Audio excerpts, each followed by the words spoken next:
الحمد لله رب العالمين والعاقبة للمتقين والصلاة والسلام على رسوله الكريم أما بعد أعوذ بالله السميع العليم من الشيطان الرجيم بسم الله الرحمن الرحيم من عمل صالحا من ذكر أو أنثى وهو مؤمن فلنحيينه حياة طيبة قال الله تبارك وتعالى في مقام آخر ومن أعرض عن ذكري فإن له معيشة ضنكا صدق الله العظيم وصدق رسوله النبي الكريم إن الله وملائكته يصلون على النبي یا ایہا الذین آمنوا صلوا علیہ وسلموا تسلیما اللہم صلی علی سیدنا و مولانا محمد معدن الجود والکرم وآلہ وصحبہ وبارک وسلم۔ عزیز دوستو، انسانی زندگی اثرات لیتی ہے، اچھے اثر بھی ہوتے ہیں، برے اثر بھی ہوتے ہیں۔ انسان کو موسم کا اثر بھی ہوتا ہے، انسان پر اس کے خاندان کا اثر بھی ہوتا ہے، انسان پر صحبت کا اثر بھی ہوتا ہے۔ بالکل اسی طرح انسان پر اس کی نیکی کا اثر بھی ہوتا ہے اور گناہوں کا اثر بھی ہوتا ہے۔ نیکی دل کو سکون دیتی ہے، گناہ انسان کو پریشان کر دیتے ہیں۔ نیکی اللہ کی رحمت کو متوجہ کرتی ہے۔ پھر حالت یہ ہوتی ہے کہ انسان اپنی ان پریشانیوں کا حل کہیں اور ڈھونڈتا پھرتا ہے، حالانکہ جب گناہوں کی بیماری لگے تو اس کی شفا توبہ میں ہوتی ہے، اس کا حل اللہ کے حضور معافی مانگنے میں ہوتا ہے، پہچاننے میں ہوتا ہے کہ مجھ سے کہاں غلطی ہو گئی، کس جگہ جا کے کمزوری میں نے دکھائی۔ ہر انسان اچھی، ٹھنڈی، خوبصورت، سکھ والی زندگی چاہتا ہے۔ اللہ کریم نے سورہ نحل کے اندر ارشاد فرمایا من عمل صالحا من ذکر او انثی، فرمایا جو بھی اچھے عمل کرے، چاہے مرد ہو چاہے عورت ہو، وَهُوَ مُؤْمِنٌ، شرط یہ ہے کہ مومن ہو، فَلَنُحْيِيَنَّهُ حَيَاةً طَيِّبَةً، فرمایا ہم اسے پاکیزہ زندگی عطا فرما دیں گے، حیات طیبہ دے دیں گے اسے، پاکیزہ زندگی۔ شرط کیا ہے؟ من عامل صالحا، نیک عمل کرے۔ کون سے عمل کرے؟ اٹھنا بیٹھنا، کھانا پینا، چلنا سونا جاگنا محتاط ہو اس کا، وہ نیکی کرے۔ قرآن پاک کے لفظوں کے حسن پر غور فرمائیے گا، فرمایا فَلَنُحْيِيَنَّهُ حَيَاةً طَيِّبَةً، ہم ضرور اسے پاکیزہ زندگی عطا فرما دیں، صاف ستھری زندگی دیں، معیاری زندگی، خوبصورت شب و روز، آئیڈیل زندگی جس کو لوگ کہیں گے، وہ والی زندگی اسے دیں۔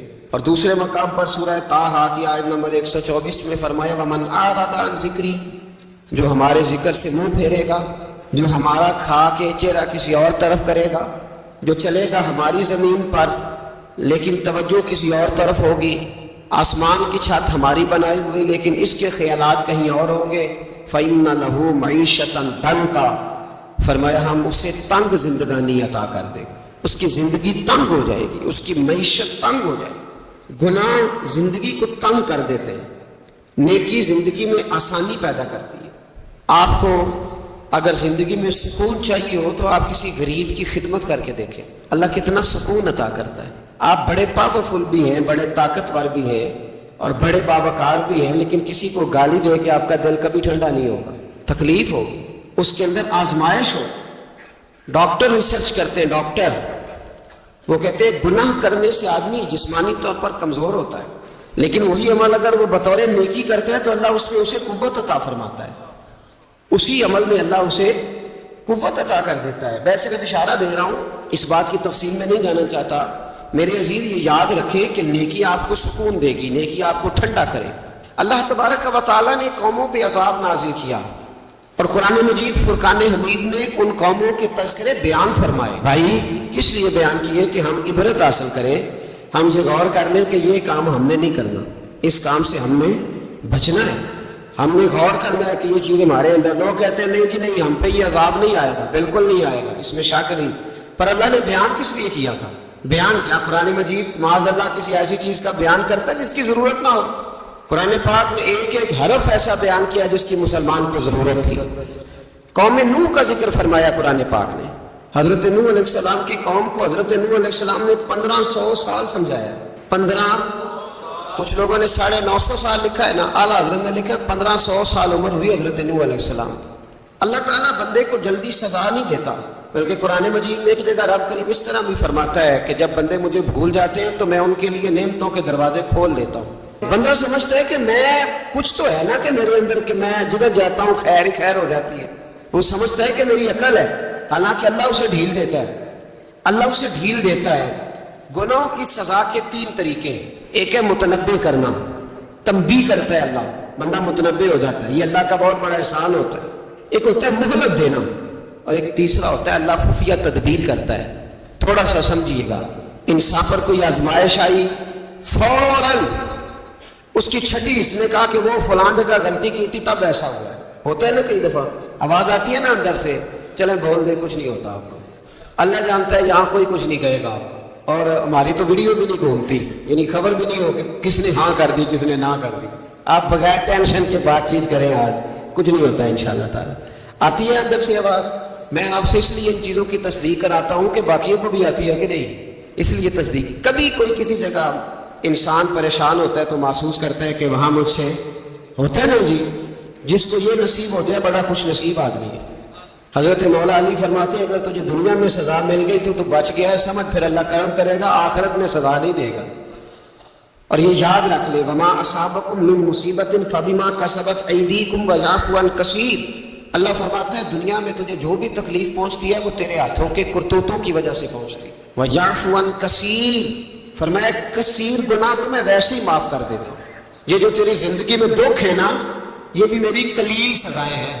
یہ کثیر پر سزا، یہ قلیل ہے، قلیل یہ جو تمہاری زندگی میں تکلیف ہے. انسان کو سزا ملتی. حضرت فضیل بن عیاض رحمۃ اللہ تعالیٰ علیہ گھوڑے پہ بیٹھے تھے، گھوڑا شرارت کرنے لگ گیا، اچھلنے لگ گیا، کودنے لگ گیا. تو حضرت فضیل بن عیاض نیچے اترے، ایک کونے میں جا کے نماز کی نیت باندھ لی، 2 رکعت نماز پڑھی، پھر دیر تک استغفار پڑھتے رہے، روتے رہے، دعا کرتے رہے. واپس آئے، خادم عرض کرنے لگے حضور سمجھ نہیں آئی، گھوڑے نے تھوڑی سی شرارت کی، وہ بدکا ہے، آپ نے اس کو چھوڑا ہے اور چھوڑ کر کے آپ نماز میں لگ گئے. تو حضرت فضیل بن عیاض فرمانے لگے جب بندہ اللہ کی نافرمانی کرتا ہے نا تو جو چیزیں اس کی فرما بردار ہوتی ہیں وہ اس کی نافرمانی کرنے لگ جاتی ہیں. تو مجھے محسوس ہوا تھا کہ میں نے کہیں اللہ کی نافرمانی کی ہے، اس لیے ایسا ہوا ہے کہ میرے گھوڑے نے میری، تو میں توبہ کرنے لگا ہوں. اور اب دیکھتا ہوں بیٹھ کے بھلا کیا ہوتا ہے. میں نے سچی توبہ، حالانکہ مجھے یاد نہیں کہ میں کہاں بولا، پر کھری اور سچی توبہ کی. دوبارہ گھوڑے پہ بیٹھے تو گھوڑا بالکل صحیح ہو کے ساتھ چلنے لگ گیا. میرے بھائی جب یہ تنبیہ ہے اللہ کی طرف سے، یہ متنبع کیا جاتا ہے کہ تو بعد آ جا. بہت ساری جگہوں پہ انسان کو وقتی طور پر اگر سزا مل جائے، نبی پاک علیہ السلام کی خدمت میں ایک صحابی آئے، بات مضبوط کر دوں، واقعہ سنایا ہے نا تو کچھ لوگ سمجھتے ہیں کہ یہ واقعہ ہے، تو میں ایک حدیث پاک امام بہقی کی لکھی ہوئی عرض کرتا ہوں. نبی پاک علیہ السلام کے ایک صحابی آئے اور ان کا سر پھٹا ہوا تھا، خون بہ رہا تھا. سرکار نے فرمایا کیا ہوا؟ عرض کی حضور ایک عورت جا رہی تھی، میری نظر پڑی، ابھی نظر پڑی ہے کہ میرے آگے ستون آ گیا تو میرے سر پہ لگ گیا. نبی پاک صلی اللہ علیہ وسلم نے فرمایا تیرے لیے خوشخبری ہے، اگر دنیا میں تیری غلطی کی تجھے سزا ملی ہے تو پھر رب تجھے قیامت میں سزا نہیں دے گا. پھر اللہ قیامت میں سزا، بعض گناہ ایسے ہیں جن کی یہاں بھی سزا ملے گی اور وہاں بھی ملے، لیکن میرے بھائی پہلی بات یہ ہے کہ اللہ تعالیٰ اس غلطی کی یہی سزا دے لے اور دعا فرمائے اللہ تبارک و تعالیٰ یہاں بھی معافی عطا فرمائے، وہاں بھی معافی عطا فرمائے، اللہ درگزر ہی فرمائے. لیکن میرے بھائی ایک تو یہ سزا یہ ہوتی ہے کہ انسان جب گناہ کرنے لگتا ہے تو اللہ نعمتوں کے دروازے کھولتا ہے، مہلت دیتا ہے. 500 سال تک فرعون کو مہلت دی. کتنے؟ یہاں جو 5 سال حکومت کر رہتا ہے وہ کہتا ہے سب سے قابل میں ہی ہوں، مجھے مہلت ملی ہوئی ہے. 500 سال مہلت دی اللہ تعالیٰ. اور فرعون کی قوم پر پتہ عذاب کس طرح کیا ہے؟ ٹڈیاں مسلط کر دی اللہ نے. یہ گھومتی نہیں چھوٹی سی، ہم اپنی زبان میں اس کو کچھ لوگ مختلف ناموں سے یاد کرتے ہیں، کوئی مکڑی کہتا ہے، کوئی کچھ کہتا ہے. مسلط کر دی، جاتی نہیں. ان پر بنی اسرائیل کے ان مقابل جو فرعون کی قوم تھی ان پر الزام اس طرح کا عذاب آیا کہ مینڈک مسلط کر دی اللہ تعالیٰ. برتن کھولتے تھے اندر مینڈک نکلتا تھا، دنیا کی ہر دوائی استعمال کرتے تھے لیکن مینڈک نکل آتا تھا. تھوڑا سا سمجھا کریں چیزوں. ہمارے رنگ نہیں زیادہ گورے کہ ہم پر عذاب نہیں آتا. کوئی بہت زیادہ اللہ تعالیٰ معاف فرمائے دولت نہیں جمع کرا بیٹھے شاہی خزانے میں کہ ہم سے پوچھا نہیں جائے گا. یہ مہلت ہے, مہلت کو مہلت سمجھو. پھر جب پکڑ آتی ہے نا اللہ کریم کی, میں نے دیکھا کروڑوں روپیہ 6 اولادیں. ایک شخص کے بچے باہر سے آ رہے تھے, وہ بندہ بیمار تھا. مجھے کہنے لگا حضرت جی دعا کریں کہ ان کے آنے سے پہلے مر جاؤں ورنہ آ کے مجھے مار دیں گے. دعا کریں. اتنی بے سکونی, کروڑوں روپیہ پڑا ہے تو یہ عذاب نہیں؟ کوئی ضروری ہے کہ پتھر برسیں گے تو سمجھ آئے گی؟ یہ جو سگا بیٹا بوڑھے باپ کے قریب سے گزر جاتا ہے, سلام نہیں لیتا تو اس کو عذاب نہیں سمجھتے؟ یہ جو امت کی بیٹیاں, امت کی بچیاں, ہماری بچیاں ایک سال کے اندر 75,000 ہزار بچی ایک ڈویژن سے بھاگ کے شادی کر رہی ہے, اور ایک صوبے سے. تو اس کو آپ اللہ کا عذاب نہیں سمجھتے؟ یہ معمولی بات ہے. نہیں ہمارے رنگ ہو رہے ہیں, ہم بڑے سمارٹ ہیں. 1500 سال مہلت دی نوح علیہ السلام کی قوم کو. کتنے سال؟ بول کے بتائیے, بول کے دوبارہ بولیے. 1500 سال. کوئی آدمی اپنی سمارٹنس پہ خوش نہ ہو جائے کہ 20 سال ہو گئے, میں تو نافرمانی بھی کر رہا ہوں, روٹی بھی پک رہی ہے, میں تو حرام بھی کھا رہا ہوں, پھر بھی سب ٹھیک ہے. 1500 سال مہلت دی. پھر حضرت نوح کہنے لگے اللہ میں نے تو بڑا سمجھایا, نہیں باز آتے. تو رب کریم نے فرمایا کشتی بناؤ. اللہ کے پیغمبر کشتی بنانے لگے تو قوم مذاق اڑانے لگے. اب کیا کرنے لگے ہو؟ اب کشتی بنانے لگے ہو, خیر تو ہے, قوم مذاق اڑا رہی ہے. حضرت نوح علیہ السلام کا آپ نے کشتی بنائی, پانی کہاں سے نکلا؟ نہ بارشیں ہوئی نہ سیلاب آئے. ایک تنور تھا, اس کے اندر سے پانی نکلنا شروع ہو گیا. کبھی تنور سے بھی پانی نکلا ہے, اور جب نکالنے والا چاہتا ہے تو وہاں سے بھی ایک تنور سے پانی نکلا. اتنا نکلا, اتنا نکلا, اتنا نکلا کہ قوم ساری ڈوب گئی. قرآن مجید کے صفحات شہادت دیں گے کہ حضرت نوح کی قوم کا بچہ بہ گیا. بچے صرف وہ تھے جو حضرت نوح کے ساتھ ہو گئے, تباہ ہو گئی. اللہ بے نیاز ہے, بے نیاز. 1500 سال مہلت ملے اور تو پھر بھی کہے رب بڑا کریم ہے, معاف کر دے گا. 1500 سال تجھے گنجائش دے اور تو کہے کوئی نہیں, بات معافی ملنی چاہیے ابھی بھی. میرے بھائی, حضرت صالح علیہ السلام کی قوم, حضرت صالح نے تبلیغ شروع کی تو کہنے لگے پہلے معجزہ دکھاؤ. جی آج تو اتنا لوگ معجزے مانگتے ہیں. آج بھی لوگ کرامتے اور معجزے, اللہ معاف کرے, جو چیزیں معجزہ تو ہو نہیں نہ سکتا, لیکن آج بھی لوگ, آپ یقین کریں, کہتے ہیں یہ بڑی نمازیں پڑھتا ہے تو پھر بخشا کیوں نہیں گیا, پھر کیوں نہیں منو سلوا کیوں نہیں اترا اس کا, پھر میں بھی اسی طرح ہی ہوں, کیا اس کے اندر خوبی آ گئی؟ مولوی بھی ویسے ہی ہے, صوفی بھی ویسے ہی ہے. لوگ مانگ نہیں رہے, لوگ دلیلیں مانگ نہیں رہے, ابھی بھی لوگ بحث نہیں کرتے. کیا فرق آ گیا جی, ویسے ہی ہیں سارے. اللہ تعالیٰ سے ڈرنا چاہیے. ہمیں سامنے والے کی طرف دیکھ کر صحیح ہونے کا حکم نہیں ہے, ہمیں اپنی اصلاح کا حکم ہے. اپنی طرف دیکھ کے اپنے آپ کو ٹھیک کرنے کا. الزام لگا کے گزر جانا, اس کا کوئی مطلب سنو اور یاد رکھو. حضرت صالح علیہ السلام سے کہنے لگے پہلے معجزہ دکھائیں. تو حضرت صالح علیہ السلام نے فرمایا اونٹ کہاں سے پیدا ہوتے ہیں؟ کہا اونٹنی کے بطن سے. فرمایا آؤ میں تمہیں پہاڑ کے اندر سے اونٹنی پیدا کر کے دکھاتا ہوں. کہاں سے؟ پہاڑ کے اندر سے. حضرت نوح ساتھ لینے گئے تو پہاڑ کے اندر سے اونٹنی نکلی, اور اونٹنی بھی گابن تھی, اس کے پیٹ میں بچہ, اور اونٹنی اتنا دودھ دیتی تھی کہ ساری بستی دودھ پی جاتی تھی, پھر بھی دودھ بچ جایا کرتا تھا. لیکن حضرت نوح علیہ السلام نے فرمایا تم نے دیکھ تو لیا یہ اسے, یہ جتنا دودھ دے گی روٹی بھی اتنی کھائے گی. ایک دن تم سارے پانی پیو گے, ایک دن یہ سارا پانی پیا کرے گی. ایک دن تم سارے باقی جانوروں کو گھاس کھلاؤ گے, ایک دن یہ اونٹنی. اور اونٹنی کا نام کیا؟ ناقۃ اللہ, اللہ کی اونٹنی. کس کی اونٹنی؟ نام کیا ہے؟ اللہ کی. یہ اللہ کی اونٹنی ہے. تو حضرت نوح علیہ السلام کی اونٹنی فرمایا اس کی بے ادبی نہ کرنا. باز نہیں آئے, لوگ باز نہیں آئے. کہنے لگا جی دودھ دینا تو ٹھیک ہے, پر یہ جو سارا پانی پی جاتی ہے نا یہ صحیح نہیں. یہ جو ساری گھاس کھا جاتی ہے یہ نہیں ٹھیک. دودھ دینا تو ٹھیک ہے پر یہ نہیں صحیح. آپ نے فرمایا اسے کچھ نہ کہنا, اللہ کی اونٹنی ہے. میں کہا کرتا ہوں ان لوگوں نے ناقۃ اللہ کی بے ادبی کی. حضرت نوح علیہ السلام کی اونٹنی کی ٹانگیں کاٹ دی, صالح علیہ السلام کی. اور دیکھو اللہ بڑا بے نیاز ہے, اگر پیدا کرنا جانتا ہے تو حفاظت کرنی نہیں جانتا. لیکن رب کریم نے فرمایا نہ کرنا. انہوں نے ان کے پیر کاٹ دیے, کانوں پہ چھریاں لگائیں. اونٹنی جب مر گئی, اونٹنی اللہ تبارک و تعالیٰ کی اونٹنی جب مر گئی تو حضرت صالح علیہ السلام کی قوم پر رب کریم نے زلزلہ بھیجا. اذا زلزلت الارض زلزالها, جب زلزلے آئیں گے اور جب ان کا زلزلہ آنا زلزلہ آتا ہے نا، کیا کرتی ہے قوم؟ لا الہ الا اللہ، لا الہ الا اللہ، کلمے جاری ہو جاتے ہیں۔ بلکہ ایک دفعہ ایسا بھی ہوا کہ مسجدوں میں اعلان ہونے لگے زلزلہ آ رہا ہے۔ جو فجر کے لیے نہیں اٹھے زلزلے کے لیے وہ بھی اٹھ گئے، جن کا دعویٰ ہے نا میری سویرے آنکھ نہیں کھلتی، ان کی لگی نہیں کتنے گھنٹے، بعد میں بھی نہیں لگی، ٹی وی پہ اعلان ہوتے رہے کوئی نہیں آ رہا، سو جاؤ چپ کر کے، لیکن آنکھ لگی۔ موت سے تو ڈرتا ہے، اللہ سے ڈرتا ہی نہیں، موت کا خوف ہے رب کا نہیں۔ زلزلہ آیا، ساری قوم تباہ ہو گئی۔ بتاؤ اگر ناقت اللہ کی گستاخی ہو تو اللہ ناراض ہو جاتا ہے، اور اگر اولیاء اللہ کی ہو، اگر اولیاء اللہ کی ہو تو رب ناراض نہیں ہوتا؟ شرم نہیں آتی لوگوں کو داتا صاحب کی بے ادبی کرتے ہیں، شرم نہیں آتی لوگوں کو غوث اعظم کی گستاخی کرتے ہیں، حیا نہیں آتی جنہوں نے دین پھیلایا ان کی بے ادبی؟ میں درد سے کہتا ہوں، رو کے کہتا ہوں، اور اگر کلیجہ پھٹ سکے تو میں دکھاؤں زخم کتنے۔ ایک حج کے موقع پر ایک بابا جی، اس سال 4,80,000 روپے کا پرائیویٹ حج تھا، اور بابا جی کی کیفیت کمزور تھی، بیچارے بیمار تھے، اس کے باوجود وہ گئے۔ بوڑھے آدمی، جا کے بیٹھیے، بزرگ، اور کتنی مشکل ہے وہاں مینا، مزدلفہ، عرفات، طواف زیارت، کتنا مشکل کام ہے طواف زیارت کرنا، طواف وداع کرنا۔ کس کٹھن سے حج کیا، بڑھاپے میں پیسے بھی لگائے، اور جب وہ روضہ رسول پہ گئے صلی اللہ اور انہوں نے جا کے نبی پاک صلی اللہ علیہ وسلم کے روزے کی طرف منہ کر کے درود شریف پڑھا تو ایک ملا نے اٹھ کے کہہ دیا تو مشرک ہے۔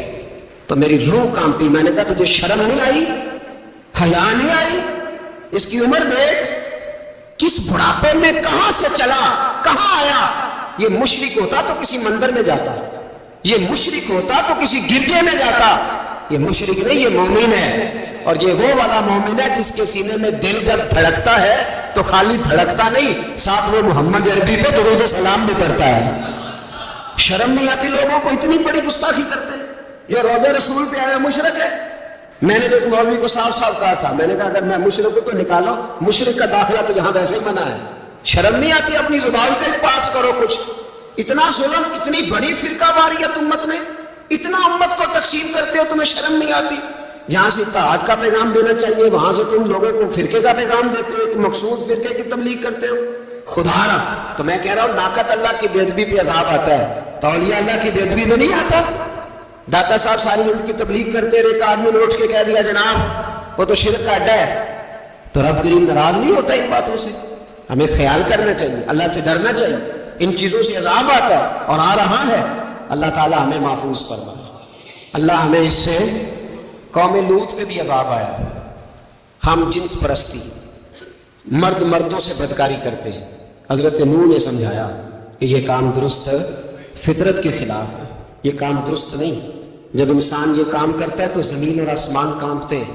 اب میں کیسے کھول کے بتاؤں، میرے پاس اعداد و شمار ہیں کہ پاکستان کے اندر اس کام کی کیفیت کیا ہے، اور کس طرح کر کے لوگ، میں تو رونا روتا رہتا ہوں داڑھی کا۔ لوگ کئی دفعہ کہتے ہیں حضرت صاحب پہلے بھی آئے تھے تو داڑھی کی بات، پھر بھی آئے تو داڑھی کی بات، تو میں رونا روتا ہوں۔ اس لیے روتا ہوں کہ جو کلین شیو نوجوان ہوتا ہے وہ امرت کے حکم میں ہے، اس پر وہی حکم لگتا ہے جو عورت پہ لگتا ہے، اس کے ساتھ مرد کا اٹھنا بیٹھنا اسی طرح نہ جائے گا جس طرح عورت کے ساتھ۔ حضرت جنید بغدادی رحمت اللہ تعالیٰ علیہ کے سامنے ایک شخص نے کہا کتنا خوبصورت نوجوان جا رہا ہے، تو آپ فرمانے لگے تو حافظ قرآن نہیں؟ کہا ہاں۔ فرمانے لگے جا اپنے حفظ کی خیر بنا۔ وہ شخص کہتا ہے میں نے اس بغیر داڑھی والے کلین شیو نوجوان کو بری نظر سے دیکھا، مجھے قرآن پاک ہی بھول گیا، سارا قرآن پاک بھول گیا، اور کتنے سال میں دعائیں کرتا رہا، بیت اللہ کے طواف کرتا رہا، میں یاد بھی کرتا تو نہیں ہوتا۔ کیسے؟ اب تو ہمارا نعت کہاں بیوٹی پارلر سے ہو کے آتا ہے، ہم کسی اور کو کیا پیغام، وہ پیغام، وہ نظام، وہ طریقہ کار جس کا حکم تھا شریعت میں۔ قوم لوط پر عذاب آیا۔ صحیح بیٹھتے ہوں گے بچے جو موٹر سائیکلوں پہ بیٹھتے ہیں، میں نے گجرانوالہ کی سڑکوں پہ بچوں کو، نوجوانوں کو جو تماشے کرتے ہیں سر عام دیکھا ہے تو مجھے ڈر لگتا ہے، اور کوئی روکنے والا نہیں، شغل ہو رہا ہے، ہنس رہے ہیں، اور سامنے عورتیں بھی ہیں، سب ہو رہا ہے۔ کتنی تکلیف کی بات۔ حضرت نوح کی قوم یہ کام کرتی تھی، قرآن پاک نے بیان کیا ہے۔ حضرت نوح نے سمجھایا، فرمایا رب کریم نے تمہیں اپنی خواہش پوری کرنے کے لیے جائز طریقہ عطا فرمایا، عورتوں سے نکاح کرو، اور اس نکاح کی برکت سے جو اللہ تمہیں اولاد دے گا اس کو اللہ تبارک و تعالیٰ تمہارے لیے باعث بخشش بھی فرمائے گا۔ لیکن جب قوم نہ مانی تو جو قوم میں لوط کا عمل کرے اس کا علاج قرآن نے بیان فرمایا کہ آسمان سے پتھر برسیں گے. پھر پتھر برسے اور جن کے بڑے بڑے اچھے دماغ تھے ان کے دماغ چکنا چور کر دیے گئے، تباہ کر دیے گئے، ان کے دماغ زمین پر بچھاڑ دیا گیا. اللہ مہلت دیتا ہے، لیکن اس کا مطلب یہ نہیں کہ انسان توبہ ہی نہ کرے. حضرت شعیب علیہ السلام کی قوم پر بھی عذاب آیا، اس لیے کہ بددیانتی کرتی تھی، ناپ تول میں کمی کرتی تھی. میں نے کہا تھا شب قدر کی رات کہ یہ کوئی تماشا ہے کہ شب رات آئی تو ساری رات روتے رہے، یا اللہ معاف کر دے، یا اللہ معاف کر دے، رو رو کے چیخے مار مار روئے. شب قدر آئی تو پھر چیخے ماری، ساری رات روئے. تو جس بندے کا پروگرام ہی نہیں سویرے بدلنے کا، دکان پہ بیٹھ کے پھر وہی ناپ تول میں کمی، پھر وہ اللہ تعالیٰ معاف کرے. میں ایک مضمون پڑھ رہا تھا تو وہ فوڈ کے اسپیشل لوگ تمہیں لکھا تھا مہربانی کرو ملاوٹ ہی اچھی چیز کی کر لو. مرچ میں کیری تو نہ ملاؤ اینٹوں کی، وہ تو بیمار کرتی ہے، وہ تو خون کی آنتوں کو روک دیتی ہے. وہ کہنے لگا اور وہ کہتا میں تمہیں بتاتا ہوں کون کون سی چیز ملائی جا سکتی ہے، وہ ملا دو. خدا را اس قوم پہ رحم کرو، مہربانی. ایک دوست ہے ہمارے، میں وزیر آباد میں ان کے گھر بیٹھا تھا تو ایک میڈیکل، میرا کسی شخص پہ اعتراض کرنے کا میں مجموعی بات کرتا ہوں. میں ایسے ڈاکٹروں کو جانتا ہوں جو اللہ تعالیٰ فضل کرے سچ مچ کے نیک ہیں، اچھے لوگ. تو بچے کا میڈیکل سٹور ہے تو والد بیمار ہو گیا تو کہتا ہے ابا جی ڈاکٹر صاحب نے کہا آپ کو ڈرپ لگنی ہے. تو سگے باپ کو ڈرپ لگانے لگا تو باپ کیا کہتا ہے پتر تیری مہربانی مینوں کوئی اصلی لائی وہ نہ لائی جی لوگوں کو لانا ہے.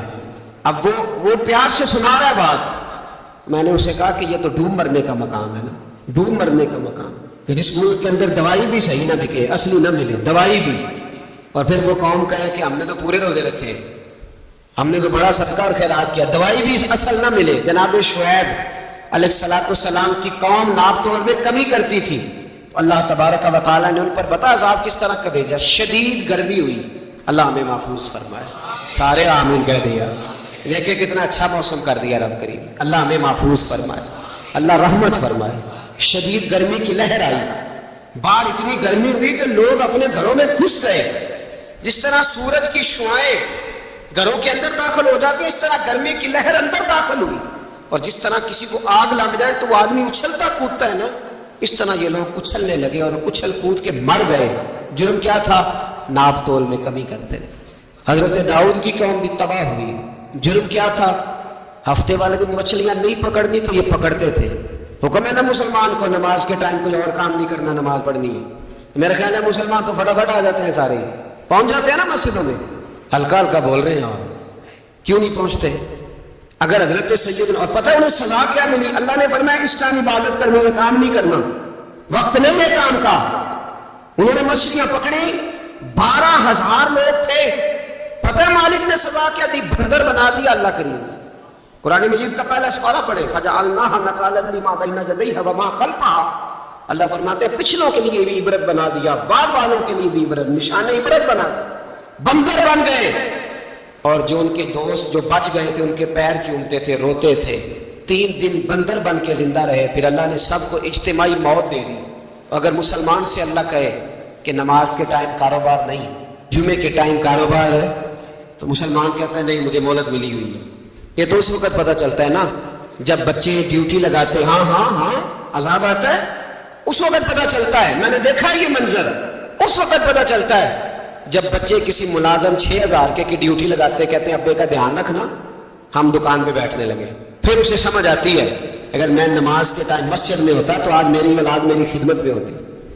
میں نماز کے ٹائم مسجد نہیں گیا تو بچوں نے 6,000 کا ملازم بٹھایا ہے. ابا جی کا خیال رکھ، ایک نرس بلائی ہے تو خیال رکھ.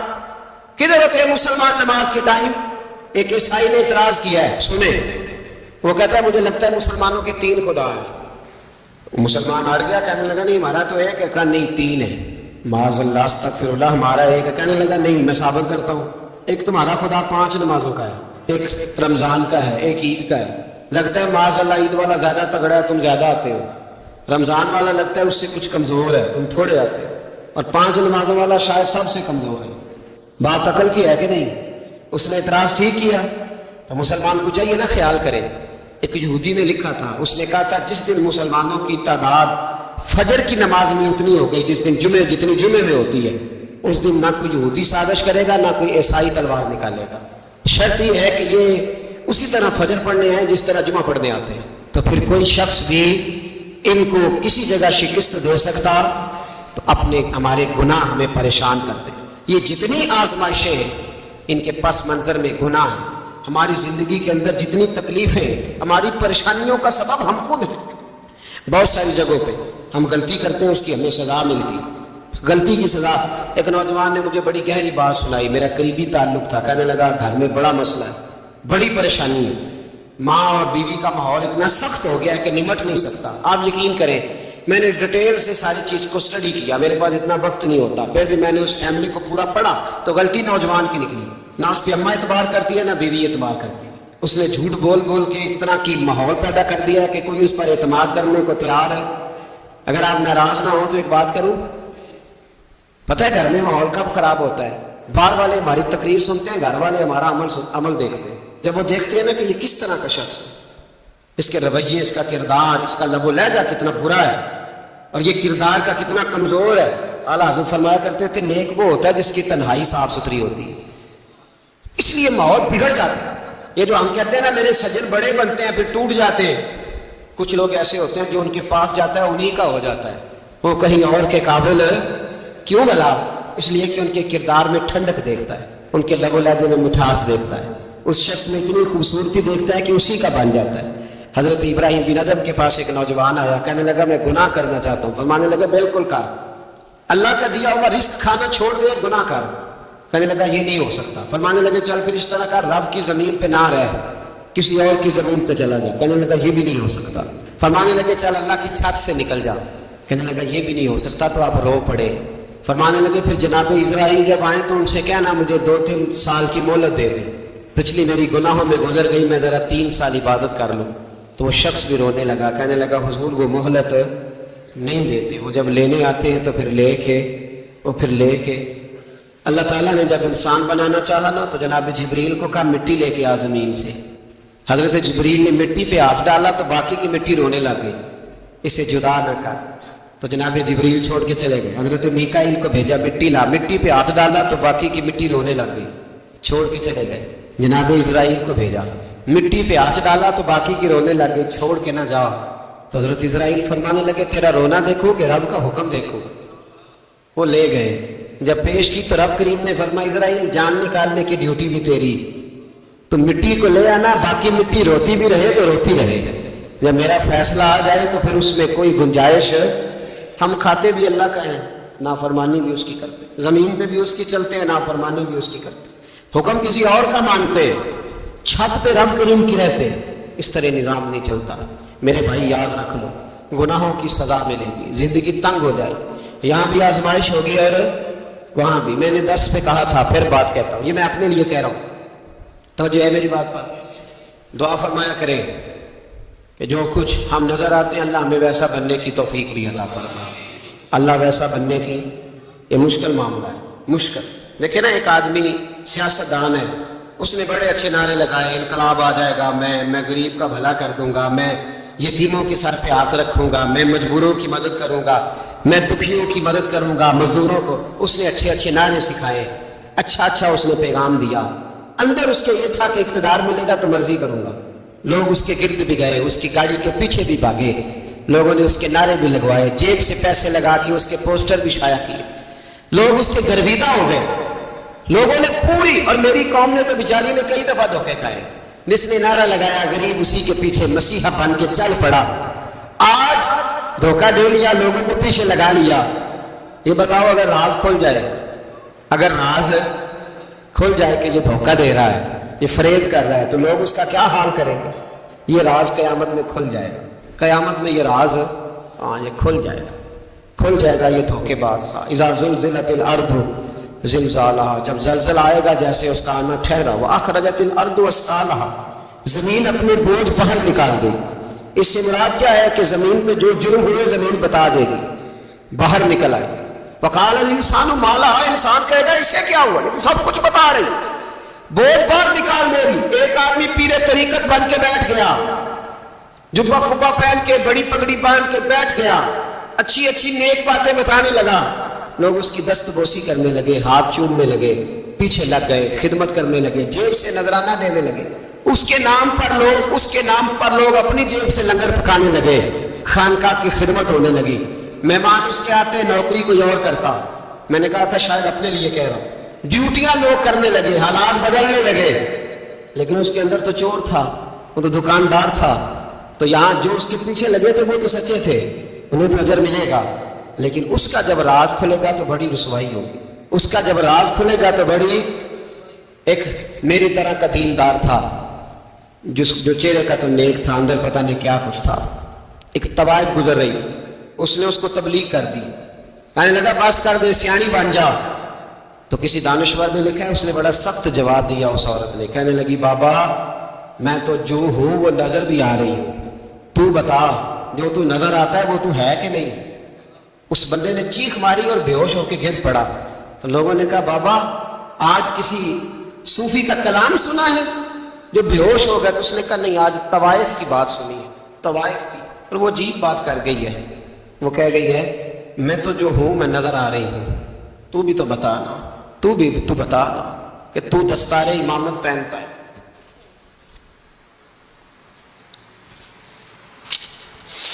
تو بتا تو جو کہلاتا ہے تو وہ ہے کہ نہیں؟ یہ وقال الانسان ما لہا، یہ راز قیامت میں کھلے گا۔ ہم جو کچھ بتا رہے ہیں نا اپنی زبانوں سے، ہمیں اپنے گناہوں کا احساس ہونا چاہیے، ایسا نہ ہو کہ جب سزا ملے تو پھر اس طرح کی ملے کہ دوبارہ کسی کو کوئی منہ دکھانے کے قابل نہ رہے۔ میرے بھائی یاد رکھیں اور سمجھیں، گناہ انسان کی زندگی کو تنگ کرتے ہیں۔ میرے نبی پاک علیہ السلام نے فرمایا جب تو جھوٹ بولتا ہے تو تیرے فرشتے کرام الکاتبین سائڈ پہ ہو کے کھڑے ہو جاتے ہیں، جب تو زنا کرتا ہے تو تیرے اندر سے ایمان نکل جاتا ہے۔ اور نبی پاک علیہ السلام نے فرمایا جب میری قوم میں ناانصافی عام ہو جائے گی تو قتل بھی عام ہو جائے گا۔ اور سن لو لکھ لینا یہ حدیث دل کی تختی پر، نبی پاک علیہ السلام نے فرمایا جب میری قوم میں بے حیائی اور بدکاری عام ہو جائے گی تو دو سزائیں اللہ دے گا، ایک تو جوان موتیں آئیں گی، جوان بچے کچھ بھی نہیں دیکھا چلے گا، اور دوسری سزا اللہ یہ دے گا کہ ایسی بیماریاں آئیں گی جن کا علاج نہیں ملے گا، ایسے امراض پھوٹ پڑے گا۔ اگرچہ میں آپ کو ایسی تقریر بھی سنا سکتا تھا جس پہ آپ بہت زیادہ محظوظ ہوتے، پر میں نے اس جمعے میں ایسا موضوع چنا ہے جس کا ہمیں خاص ضرورت۔ بھائی دیکھیں تو صحیح، کہیں ایسا تو نہیں کہ ہم ان عیبوں میں مبتلا ہیں۔ میرے نبی کریم علیہ السلام نے فرمایا جب تم نیکی کا حکم دینا اور برائی سے منع کرنا چھوڑ دو گے پھر اللہ تم پر ظالم حکمران مسلط کرے۔ اور اگلے لفظ اس سے بھی زیادہ سخت ہیں، محبوب فرمانے لگے پھر تمہاری نیک لوگ دعائیں بھی کریں گے تو اللہ وقتی طور پر ان کی دعاؤں کو بھی قبول نہیں فرمائے گا، اس لیے کہ تم لوگوں نے نیکی کا حکم دینا اور بھلائی سے روکنا چھوڑ دیا۔ عزیزو یاد رکھو جب گناہ عام ہوتے تو پھر حالات بدلتے اور لوگوں کو سزا ملتی ہے ان کے گناہوں کی، بلکہ یہاں تک لکھا ہے کہ نیت خراب ہو تو سزا شروع ہو جاتی ہے۔ کیا خراب ہو؟ بولیے گا۔ نیت بھی خراب ہو تو سزا۔ حضرت رومی کہتے ہیں کہ ایک بادشاہ کو پتہ چل گیا کہ ایک آدمی نے بڑا اچھا باغ لگایا ہے، خوبصورت باغ ہے، مالٹے کا، کنوں کا باغ، بڑا پیارا۔ بادشاہ نے کہا ذرا جا کے دیکھتا ہوں۔ بادشاہ سلامت باغ دیکھنے آئے تو اب وہ مزدور آدمی تھا، عام آدمی تھا جس نے باغ لگایا، کسان تھا، اس کو کہا کہ چند کنوں توڑ کے لایا تو بڑے پیارے لگے، ایک دو اور لایا، کھائے، بڑے میٹھے، بڑے پیارے، بڑے توانا، بڑا مزہ آیا۔ تو بادشاہ کے دل میں خیال آیا کہ اس پہ قبضہ نہ کر لوں باغ پہ، ہمارے یہاں نا کرائے پہ دکان دیتا نا مالک، تو جب کسی غریب کی چل جاتی ہے کہتا ہے تو خالی کر، میں نے خود ڈالنی ہے، چل گئی نا اس کی۔ حالانکہ رزق اپنے اپنے نصیب کا ہے، رزق اپنے اپنے نصیب کا ہے، جس کو اللہ تعالیٰ چاہتا ہے عطا کرتا ہے۔ تو اس کو کہا کہ اور توڑ کے لا، اور دل میں خیال ہے کہ یار اتنا اچھا باغ ہے، قبضہ کر لیتے ہیں، ہماری ان پہ قبضہ کر لیتی ہے کہ جو چیز اچھی لگ جائے۔ اب وہ کسان 2-3 کنوں توڑ کے لایا، اس نے کھائے تو کھٹے نکلے، ترش تھے۔ کہنے لگا تجھے کیا ہو گیا ہے؟ تو بندہ بڑا صاحب دل تھا، کہنے لگا میں تو ٹھیک ہوں، آپ اپنی نیت سے پوچھیں کہ خراب تو نہیں ہو گئی؟ تو کنوں میں بھی اس کا اثر آ گیا ہے، اپنی نیتیں بگڑ جائیں نا، نیتیں۔ اب ایک بات کہنے لگا ہوں، غور سے سننا، جب تک دو بھائی اکٹھے کاروبار کرتے ہیں نیت ہوتی ہے کہ ہمارا گھر چلے گا، تب تک اللہ برکت دیتا ہے، اور جب اپنی اپنی جیبیں سمیٹنے لگ جاتے ہیں نا کہ یہ میرا 5000 ہے، آج میں گیا تھا اگرائی کرنے، یہ میرا 10,000 ہے، آج میں نے محنت زیادہ کی. جب وہ ٹٹولنے لگتے ہیں پھر اس دکان سے بھی برکت اٹھ جاتی ہے، پھر وہاں سے بھی برکت چلی جاتی ہے. فَإِنَّ لَهُ مَعِيشَةً ضَنْكَ، فرمایا جب تو میں منہ پھیر لیتا ہے پھر تیری زندگی اللہ تنگ کر دے، پھر وہاں سے بھی برکت، خوبصورتی، اثر اٹھ جاتا ہے. ایک سنار نے گلی میں ایک یتیم چھوٹے سے بچے کو گھومتے دیکھا، کوئی سنار بے اولاد تھا، بچے کو اٹھا کے گھر لے آیا. 18 سال اس بچے کی پرورش کی، اس کو پالا پوسا جوان کیا. سنار کے پاس وہ دکان پہ چلا جاتا، وہ کئی دفعہ دکان پہ رہتا، کئی دفعہ گھر میں رہتا. ایک دفعہ وہ دکان پہ تھا، بچہ گھر تھا، 18 سال کا جوان. اس کی بیوی اکیلی تھی. وہ جس نے ماں بن کے پالا تھا اس نے اسی پہ حملہ کر دیا، اس کا بازو بری نیت سے تھاما.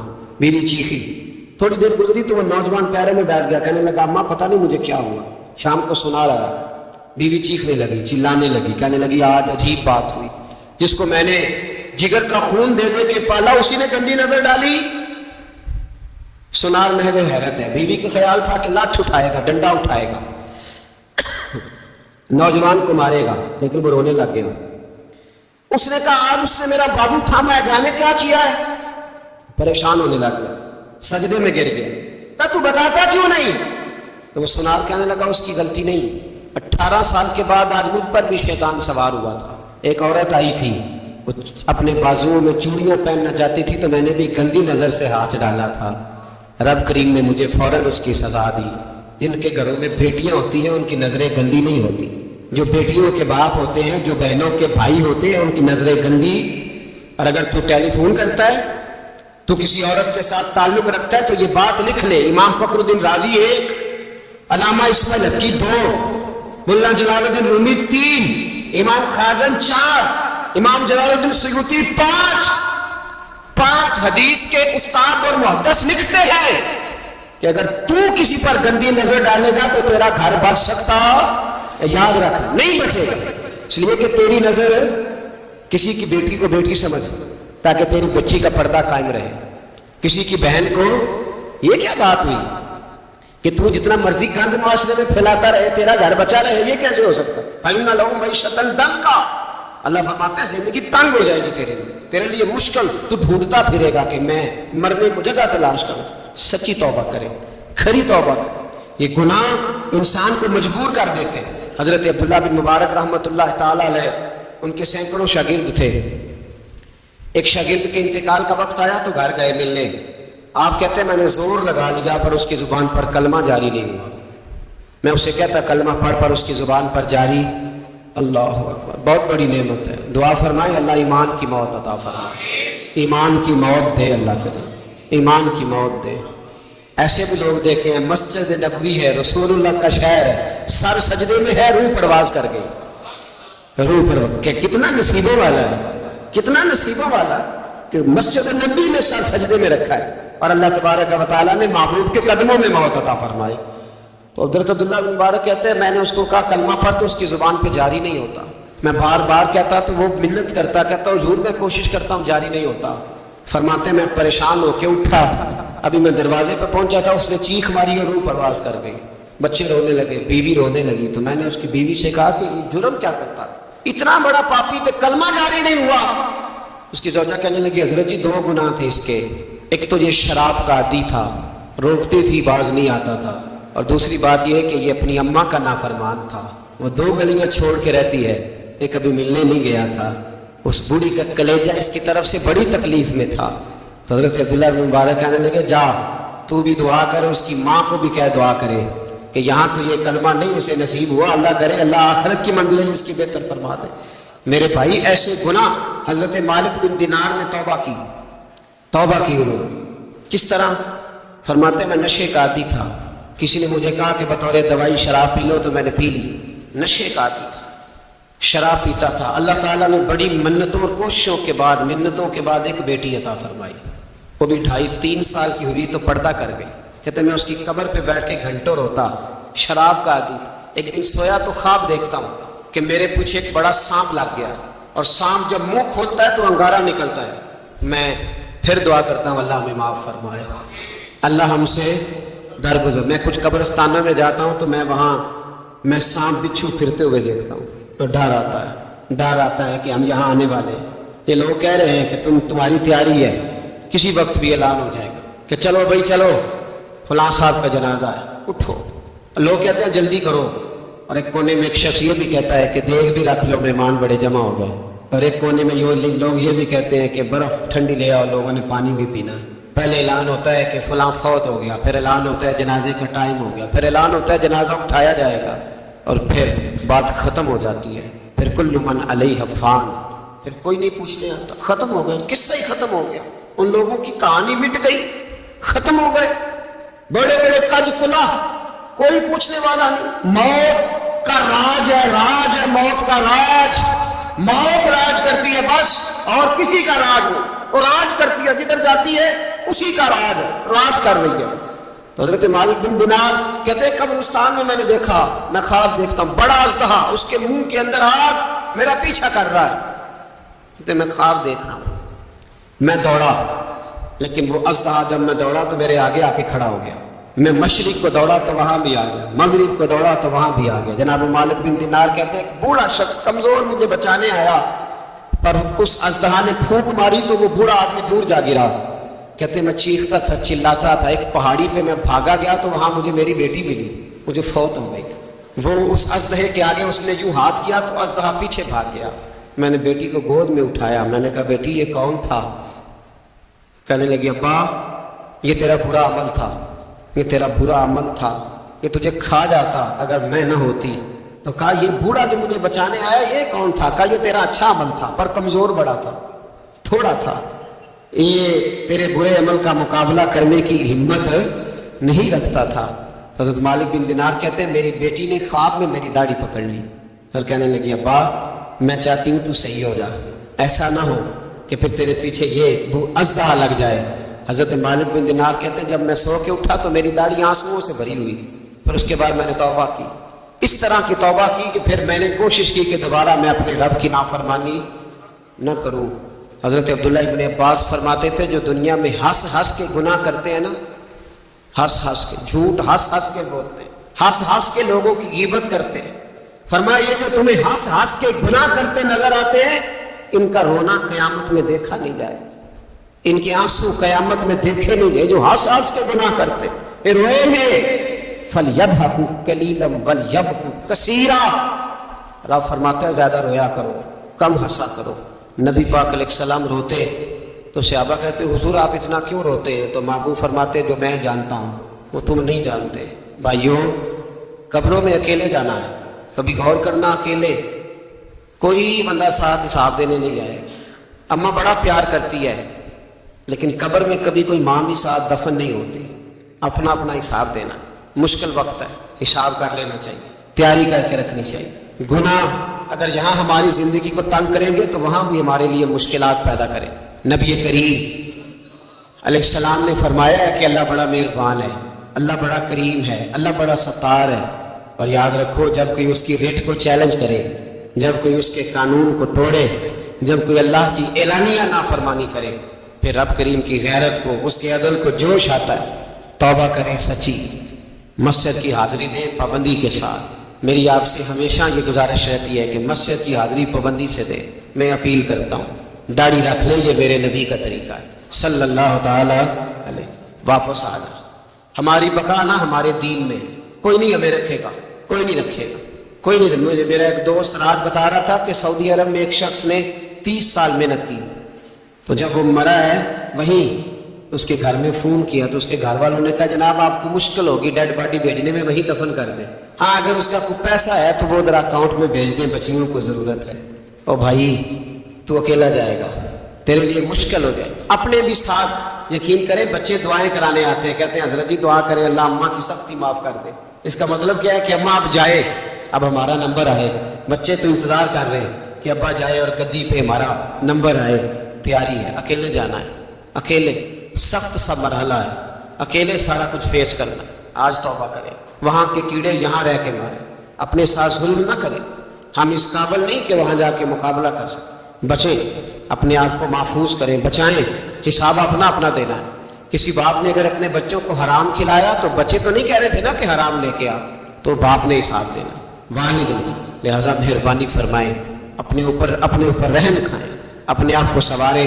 آج جمعۃ الوداع ہے، توبہ کریں، اللہ کے نیک بندوں کی صحبت میں بیٹھا کریں، اچھی باتیں سنا کریں تاکہ دل نرم رہے. ان جگہوں سے بچیں جو گناہ کی طرف لے کے جاتی، ظلم سے، زیادتی سے، جبر سے بچیں. اپنے آپ کو اپنے رب کریم کی بارگاہ میں جھکا دیں. ہمارا کہیں اور گزارا نہیں، کوئی نہیں ہمیں پوچھے گا. اقبال رو پڑے آخری عمر میں، رو پڑے اور اللہ کی بارگاہ میں عرض کرنے لگے نہ جہاں میں کہیں بھی امان ملی، جو امان ملی تو کہاں ملی، میرے جرم خانہ خراب، تیرے عفو بندہ نواز میں. پناہ صرف اللہ رسول کی بارگاہ میں، باقی کوئی پناہ دینے کو تیار نہیں ہے. دعا کرتا ہوں اللہ کی بارگاہ میں اللہ ہمیں سچی توبہ کی توفیق عطا فرمائے. آخر دعوانا ان الحمدللہ.